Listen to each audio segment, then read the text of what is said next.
I'm Hunter Hayes. Blast off to the music universe. What a fun interview today. My gosh.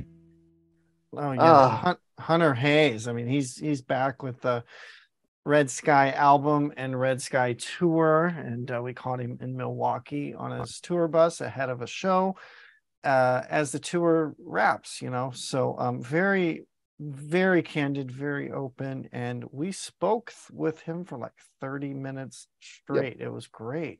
It's rare that some of these interviews go that long anymore, but we've been having a couple of really great candid interviews of late, and this is one of them. He opens up about anxiety, about his musical process, about how he views himself as an artist. It was just a true pleasure to get to talk to him. Really an honor. Yes, it was. And the album is out, and he talks very candid about how he's transitioned from the country pop label to singer-songwriter, which he said he's always been. And I mean, it's such a good interview that you guys just have to listen. And if you can catch video of this, it's up on YouTube and Spotify, where available as well. So let's just get right down to it. It's our interview with Hunter Hayes. Well, Hunter Hayes, welcome to the Music Universe. How are you today, sir? And where are you today in the back lounge of your bus there? Where are you? Where's that bus parked? Back of the bus, and I cleaned up just what's in the frame. Everything else in this room is a disaster. I am I'm in Milwaukee. We're just outside of the venue, and we're on the last three shows of the tour, and I'm kind of sad about it. So I'm trying to stay positive, and this has been a life-changing run for me. So yeah, really, really grateful, really happy, and also just trying to stay present and not think about how sad it's going to be to take everything off this bus. Well, the Red Sky tour in support of the Red Sky album. Is this your first headlining tour as an independent artist coming off of this album here? Yes. It's my first. Yeah, I mean, I became an independent artist. I'm trying to remember the timeline because it all got messed up with the pandemic. But yes, right before the pandemic. So at the end of 2019, going into 2020, was my first time being an independent artist again in probably 10 years.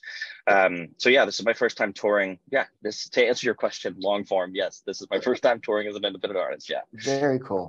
How do you like the independence? There's a lot to unpack there. I mean, it's incredible. There are parts. I got really lucky, I worked with a label full of great people.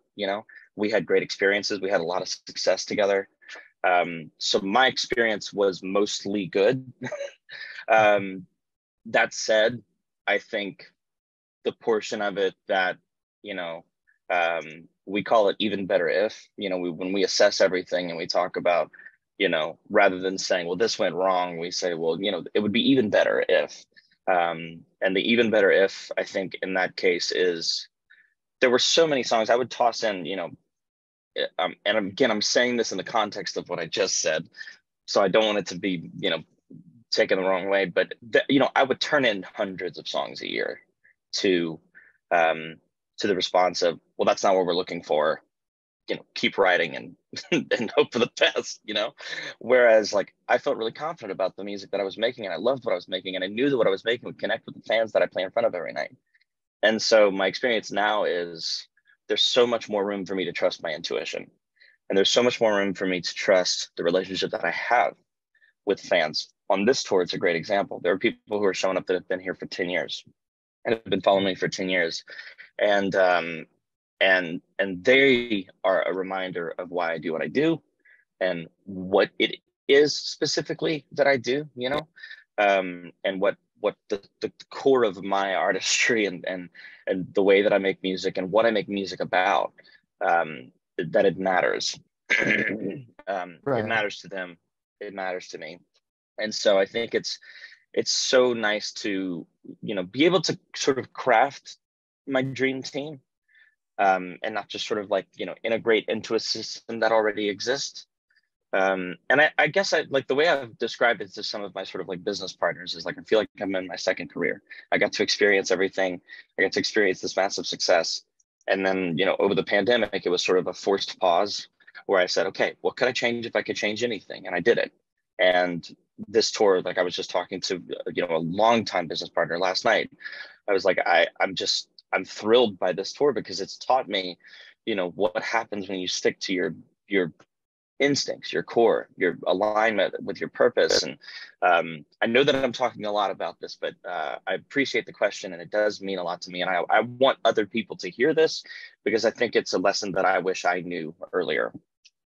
Well, and I know that Red Sky, the album, gives you that freedom. And I know people know you from country, but you're heading into that singer-songwriter territory, getting to do songs that maybe that label, as supportive as they were, would tell you no. So what was the process like for writing this, and then, prolific as you are as a writer, whittling it down then to the songs for this album? It started out as 3 different albums. There was an album that I felt like this will probably be the easiest thing for me to put out, considering what I just put out. And this was all based on assumptions and beliefs that like I'm not allowed to make certain kind of music, or I'm not allowed to sort of try this, or I was worried about how people would respond to this, that, whatever. So I kind of crafted this sort of like 3-part series, where one was sort of like a little bit closer to familiar sounds. One was because I think the whole thing is like, I'm not necessarily moving into singer-songwriter. I just realized that the easiest way to explain it to people is to say, I am a singer-songwriter. I've always been a singer-songwriter. That hasn't changed. You know what I mean? Because I was really struggling with like people, we labeled a couple songs as pop, and people were like, oh, he's going pop. And it's like, but I'm still just like making music. I'm just doing all of it versus like it getting filtered down to like 2 songs that you hear. So I think that was my way of saying like, nothing has changed. You're just going to hear all of it now. So, filtering songs, I think at first it was like, how do we, if we're going to call it pop, we have to put out the most like pop songs. And I was like, yeah, but, and that like both, I wanted to trust the people that were advising me, and at the same time I had to listen to my gut. And I was like, yeah, but that's not what I'm doing, right? I'm not like making a pivot. Right? We're just trying to figure out what to call it so that I could do more of what I love to do, not just some of what I love to do. So I think it was just like, it was 3 different albums. One was sort of like this alternative rock thing that had a lot of angst and anger, and it captured all of the sort of like, the negative portions of my experiences. And then there was like this really pop, jazz, soul, blues influenced, like, I don't know what to call this, but this is what happens when I have fun album. And then there was sort of this batch of songs that were just like kind of evergreen. They said so much about just self-worth and self-care and identity, and it touched on all those topics. And it was my team's suggestion. They were like, well, let's not consider, because I like working several albums ahead now. I like having material, working on material, in a writing and or production state far from when the release date is, so that this project I can focus on, I know what it is, I can talk about it, whereas the next project I can live in it and figure out what it is and like play with it still, and there's no pressure to figure it out. Right. But what this did was it combined all of those things, and it was my management team that was just like, I think now is the time for you to show people all of what you do, and not be so strategic about like, this has to come out first, this has to come out first, this has to come out next. And the track listing followed the hero's journey, the 12 steps of the hero's journey, because I felt like that helped me understand my own story. And also like, I didn't want to make it about myself. Like I didn't like, I really don't want to be the guy doing interviews going like, this is about my relationship with the industry. I've told fans that some of these songs are about my relationship with the industry, but that's not what this album is. This album, I just wanted for people who may be going through a similar life sort of existential crisis or whatever, to have this album as like a companion, And so picking the songs became easy when I got to the hero's journey, because then it was like, what identifies with this step and what makes me feel this, um, and what matters here to the story, and it allowed me to sort of like sync it all together, in sort of a movie format that helped me realize what the story of the album was outside of like, my own story. Yeah, no, that's Fantastic. That's really cool. And it looks like you're doing something really cool while you're on tour. You're doing or you've hosted listening events, some album parties, and some surprise pop-ups. What That's got to be cool. I mean, you just, put that out on social media and then fans just show up, I guess. Yeah, it's pretty incredible. Yeah. Yeah, we've done a couple surprise like listening parties. We did one in Nashville at my favorite like venue slash like my home away from home. I'm there like all the time. It's like this speakeasy jazz place that I love, and I've always wanted to play a show there. So it's kind of my excuse to play a show and do a listening party. And then we did one in LA at the Dolby Theater. We got to listen and sort of that in that format, which I'd never heard the whole album in that whole. I mean, I've heard it obviously, but never like in a gorgeous setting like that. And Yeah. we've done a couple different surprise events, and yeah, I don't know. It's just like I think my fans, the people that I make music for, um, I don't know, I really appreciate connection. And so I think anytime we have a second, we have an opportunity to make, true connection outside of the show. I think they know how important it is to me, and I think I feel like I know how important it is to them to have that connection and for us to have that connection. So um, yeah, it's they're just really fun, those events, outside of the tour, and especially because it was leading up to tour. Everybody was questioning like, what are we going to do on tour? Are we going to, just do Red Sky? Are we going to do some of the old stuff? Are we going to do some of Wild Blue? It was kind of a chance to honestly hear from them and hear what they wanted, because we were guessing. And yeah, they've just been just cool places to talk to people and just reconnect after, obviously years of being disconnected and trying to stay connected, but it's not easy. And these are our chances to reconnect. It's beautiful. You played a venue, and I'm sad I didn't get to see you. You played a venue that I love because it's so weird and unique and beautiful. It's here in DC, Sixth and Mm-hmm. I, Mm-hmm. a synagogue that is used for secular music, and the altar is the stage. And I just got to know, and you're out there, and the pews are out there, and there's some seats, some pews.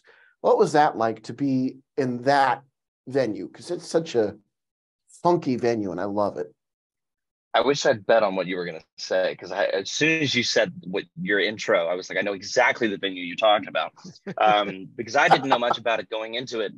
And I think I was really uncomfortable because, there's sort of this respect you have for places like that. And you're like, well, there's some of my music I wouldn't play in a place like that, but like I have to, people are coming to hear the music that I've made, and or at least I like to think so. And so um, I was uncomfortable going into it. And to be fair, we had a lot of conversations about it. Like, is this the right thing to do? But it became very clear that they do a lot of events there, just both music and non-music. But their whole thing is, about building community. And I think the overwhelming message that I saw was just kind of allowing human connection Yeah. through like honesty and like authenticity. And like that was sort of the common thread to all the musical events like outside of and as soon as we got there, I was it just like it made sense. Like the more I understood about um like the community there, right, the people there, like what their goals are, um and yeah, I was like, again, just very uncomfortable, not wanting to disrespect a very special place, for people. um I it was one of my favorite shows on this tour, if not my favorite. Like there was something really special about um, the environment, and just like it was like one of the most attentive audiences that I've played to on this tour. It was very much like you could hear a pin drop. The acoustics were like incredible. It was really like I remember I walked off stage, I got on the bus, and I told my front of house guy, we multi-track every show. And I was Right. like, that's the one I want. I was like, I want that one. If we're going to turn this into a live, like if we're ever going to print a live concert version of this tour, that's the one that I'm using as the like the goalpost, like that's the bar. That's Because it beautiful. just felt so personal, and it also I felt both like I had this like bigger than life feeling, but it also felt really personal. Yeah, Amazing. because I know, Yeah. Matt, you said you saw the Warren Treaty there, and it was like a religious experience, no pun intended. I mean, it was That I just am so completely different. jealous of. Wow. Yeah, it's literally like going to the Church of Music. It is the most beautiful venue you could ever one of my favorite places, and it's right across the street from me. I live Yeah. I live literally 2 blocks down from that venue. It is awesome. So yeah, thank you for sharing that. I did not expect such a such a memorable answer there. Really great. And I know that they would not have let you get back to the bus if you didn't do talking about figuring out the set list. I Want Crazy, which is Mhm. my favorite Hunter Hayes song of all time. No disrespect to the new stuff you do, and I just it's always the first song that you find that tends to be the special one. Where do you feel like something that's really country, like I Want Crazy, really sort of country rock, sits with where you are now as an artist? It's all part of it. I sat Mhm. down, the wake up call for me, because really I went crazy when you think about it. It's got a lot of folk influence, um, some bluegrass, you could say. It has some country stuff. It has some blues stuff. Like that solo is a very blues inspired solo, Yeah, sort of snuck into all of those things. Mhm. Um, there's a lot of like, that was my first time. Like we had somebody add a bunch of like synth, and we had somebody add a bunch of like very theatrical percussion. So when you really break it down, it's not unlike About a Boy. It's not unlike Missing You. So hmm, I had an artist that I look up to, um, who I would classify legendary. Like has been yeah, around for what is it, 50 years? I think they just celebrated anniversary for something. Um, Sat me down and basically just walked me through how to talk about my music, because he was like, and that's what kind of helped me lead to Red Sky. But it's all a part of what I do, and that's why I didn't want this album to feel like a big pivot, because like it's not. And there are still elements of that I love and I will continue to do.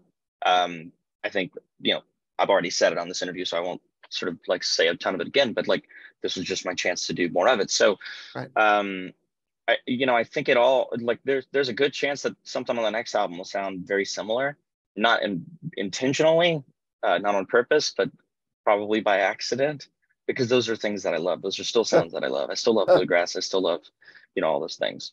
Mhm. Yeah. And then you really go in depth with music and your art on your weekly show, Hear Me Out, and it streams on AMP. What was the inspiration for doing something like that? Missing human connection, missing live shows. Like we only played, I think, like a handful, like less than 10 shows live last year.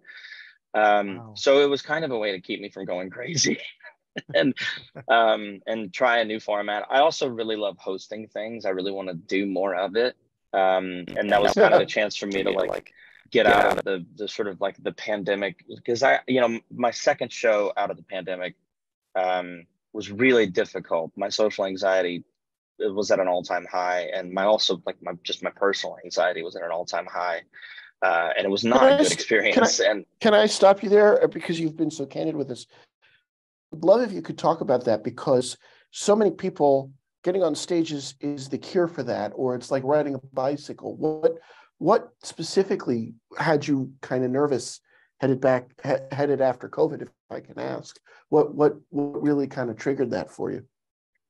well, it can be both. Yeah, It can be that like the life-saving medicine. It can also right. be like what I learned excuse me, what I learned from that experience was spending so much time alone, all of us. Yeah. Right. I'm not excluding myself or excluding anybody. I'm also not intentionally including anyone. But I think what I learned was spending so much time alone. I had so many internal beliefs that had just sort of like either gotten way better or way worse. And so it just depended on what's sort of like part of the swing I caught myself on a show day. And at the time, I was so insecure because I hadn't played. And it was like this show in particular, I'll go ahead and just kind of like be candid with you since you asked. It was a hometown show. It was a Nashville show. It was a lot of familiar faces. And I had made the decision on Red Sky to leave Nashville because I needed a fresh start. I needed not a fresh start. I needed to get away from all the comfort zones. I needed to get away from everything that I knew. And I wanted just a total scene change, just to give myself some sort of like breathing room to work on myself, to work on, this understanding of my music, all this stuff. And I think that was my first show back. And, it was a lot of internal beliefs. It was a lot of negative internal beliefs. And for me, that's a spiral. Once it starts, it's easy to find someone in the audience and that can confirm like that, maybe enjoying themselves, but they're standing there with their arms folded and they're just kind of looking at you. They're not smiling, they're not moving. And it's easy to identify that person with your negative internal beliefs and go, right, yeah, they're not enjoying it. They think that I'm this. And it's just like that whole thing happens while you're singing a verse. and it just like, and it spirals and it's weird. And I had to work on that because it was literally just internal beliefs, everyone else's perception of that performance was like, man, it felt good to be back. And, and like, for me, it was like, I went in the dressing room and cried for 20 minutes, but after working on that and sort of reestablishing my relationship with performing and reestablishing my relationship with those internal beliefs, this tour was a chance for me to get on stage for the reason that I want, which is just like, I love making music. And I love making music for people. And I love when people connect with music that is authentic, vulnerable, and talks about feelings. And I like, it's just, it's an exercise in gratitude at this point. I'm just like really grateful to play for people who want to hear music, songs about that kind of stuff and who want to create a safe space to feel it, and that's what our shows are. They're a safe place to feel those things and like connect with people who have felt those things. It's not all like super heavy, right? But it's all of it. It doesn't exclude feelings, on either end of the however you look at it. So yeah, so I think it was just that. It was just like my negotiation with internal beliefs and yeah, just kind of getting confidence back. Beautiful. Beautifully put, Hunter. Beautiful. Thank you. Great. Appreciate that. Kind of left me speechless there. I don't know where to go with that. And he's never speechless. Well, where to go is I know that this is such a big chapter for you, so it feels kind of, and we're here talking about Red Sky, the album. Go ahead and get it. Catch those last 3 dates if this is in time. But it feels kind of premature to ask this, but I will ask this. Given that we're back full force, what is next? Great question. When I'm on tour, I don't think about it very much. Just because like I see, the career that I'm lucky to have is that I get to wear different hats. Thank God, because I'm really ADD. But it's a really great, being on tour is day to day. Like it is the most present I get to be in my career, in my life, in my world. And so I haven't really thought about it yet. I know that I want to do an acoustic version of this album. I want to do a couple of different versions of this album, and just to let these songs live in whatever format people connect with them in. But I also have like 50 songs that didn't make this album, not because they're not good enough. They just didn't fit the story, and I want them to be put out. And I also, it's so funny how like time does what it does, because after finishing the album, when you listen to the album, you know, if you've listened to it a little bit or you listen to it like front to back, you know, whereas some of these songs I would have told you, like, I don't know if it's the right time to release these songs because I don't know that they'll make sense without context. I feel like this album was context. And now I listen to, like, there's 3 albums that I made out of the material that didn't make it. And it's like I could release any of those songs literally as is, no more production, and they would make sense. You know, with the context of Red Sky. So I'm playing with different versions of that. Do I release all 30, 50 songs? Do I release a handful of them? And yeah, and just kind of like that. I haven't moved on to the next project because I think there are so many next projects within this project that I'm just trying to make sure I don't skip it. You know, just because I'm conditioned to leave 100 songs behind doesn't mean I have to continue to leave 100 songs behind. So I don't know. And I've got fans asking about a lot of the songs that I've talked about. And I have reason to believe that all of these songs have a purpose and a place. We just have to figure out what's the best way to put them out, you know? Beautiful. My vote's for a live album. I'll vote for a live album anytime. I would love to put out a live album Sick and version I of this show. tour. Yeah. Fantastic. Well, I do have one more that kind of just came up before we wrap here. Matt's favorite show is The Masked Singer, and I know you were on it. What? Yes. The astronaut. He's going to kill me if I don't bring this up. What was it like doing, you know, being in a costume and performing, and then, you know, people not quite knowing who you were and had to guess that? I mean, that had to be kind of exhilarating. And you made a bet earlier on the venue, so I'm going to bet your answer is something about it being freeing, because you were having such a fun time up there. Yeah, I was. And that's exactly what I was going to say. You nailed it. We've gotten to know each other quite well. Man, it came along at the perfect time because it was right at the end of 2019. It was going into 2020. It gave me a reason to be in Los Angeles for 2 weeks. And, you know, anyone who's familiar with Los Angeles knows that, like, there's so many different pockets and parts to that area. I love the West Coast. I love like California. I have a lot of friends, you know, up and down the coast, and I've gotten to experience it through their lens. And so I fell in love with the West Coast and just being close to the water, you know. And you know, there's a reason that during the pandemic, like when I was telling you, like, I wanted the reset, like that was the first thing on my mind. That's where I wanted to go. So the offer came in, and it was just perfect timing. It was like there was a reason to be in Los Angeles for 2 weeks or 2 months, or well, however long I was going to be on the show was kind of unknown. So we had to just like hold a bunch of time. And it was really fun. It was really bizarre. It was really bizarre.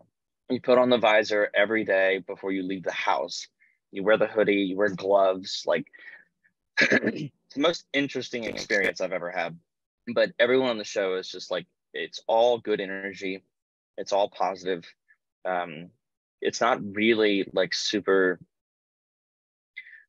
like negative and competitive. It's very positive and just good. And yeah, it was very freeing. You're exactly right. It was freeing to like get to try stuff, kind of pull me out of my comfort zones, try things, figure out what worked. Some things didn't work as well, you know, and you learn, and you kind of, or I'm really grateful for those experiences just as much as the ones that work.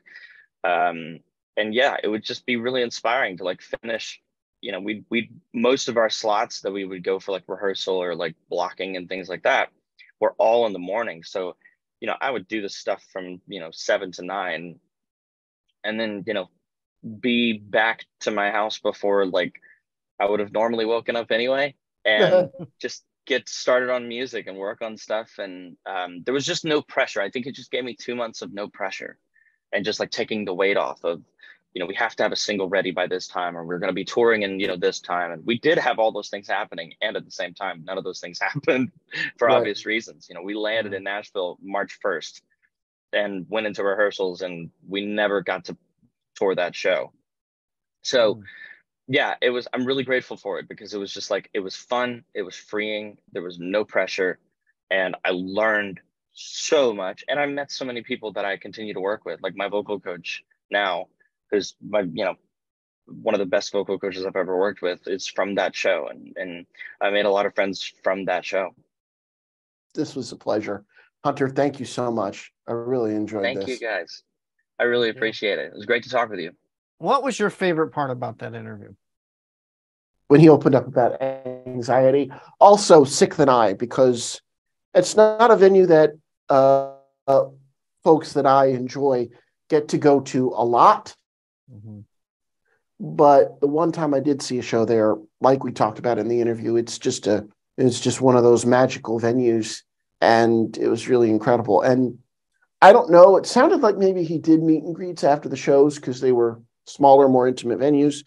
But if he didn't, the way because it is a synagogue, it's not built for concerts. Right. The way they, after the show's over, I don't know how the War and Treaty got to the stage. They might have had a dressing room in the back that they shoved them in before the house opened in the back of the altar. But when the show's over, you at least the War and Treaty did this. I don't know if he did this, but it might be standard practice that the artist leaves the stage while the band is playing off, and security ushers them up the aisle and out the back door. So when I say it's intimate, you get really personal. It's really, really like that. Same thing with Ram's Head on stage. When the shows are over, they actually prevent the people from leaving because the artist needs to go out through the lobby in order to get to the bus. So, because there's no parking behind the venue. So this is the stuff you notice when you go to venues 3 and 4 and 5 times. I'm already up to 40 some odd shows by the time this airs. For this year. Oh, we're already planning for 2024. So what are you talking about? That's correct. That's correct. Live version of that show at 6 and 9, like we talked about. I bet you're going to want to buy it on Blu-ray. So for the Music Universe podcast, that's another story for another podcast show. But you know what? I'm not ashamed. I mean, go find my Twitter at Talk4Two. You'll see what I'm referencing. I tweeted, if he finds a movie or something he likes, he has to own it on Blu-ray. Thank you for watching and listening. Be sure to check us out at themusicuniverse.com and online at tmupod.com, where you could find all of our distributors, as well as at the Music Uni, where we are on socials. Everyone take care. And hey, it's summertime. We'll see you at another show, I'm sure. Come up, say hi. We'll be glad to see you. Thank you again, Hunter. Really appreciate it. Take care, everybody.